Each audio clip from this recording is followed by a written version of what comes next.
Just imagine what the last days will be like. The Bible tells us that God's wrath will be unleashed on the earth, and the destruction of all life will occur.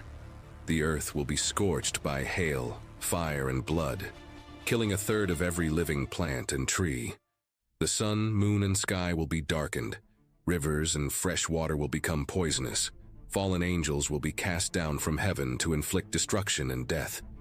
Then a fallen angel called the Destroyer will open an abyss that will release demonic creatures upon mankind. There will be wars, signs in the heavens.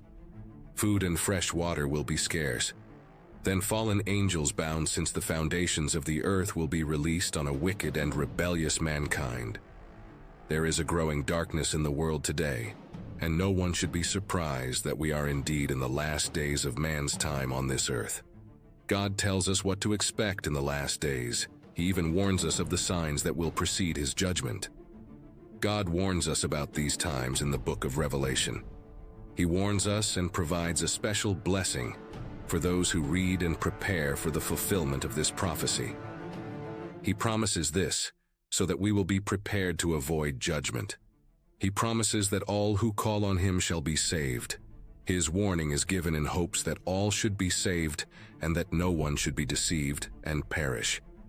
God gives us his warning about these last days with the 7 trumpets of Revelation, each one of which is more terrible and awe-inspiring than the one before.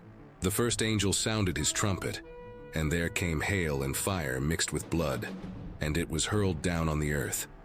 A third of the earth was burned up, a third of the trees were burned up, and all the green grass was burned up. Revelation 8:7.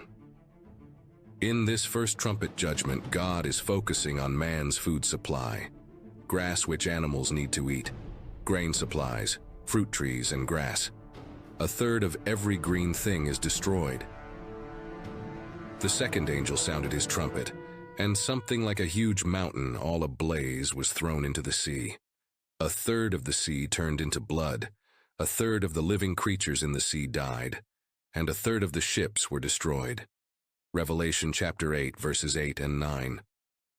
A third of the sea life is destroyed.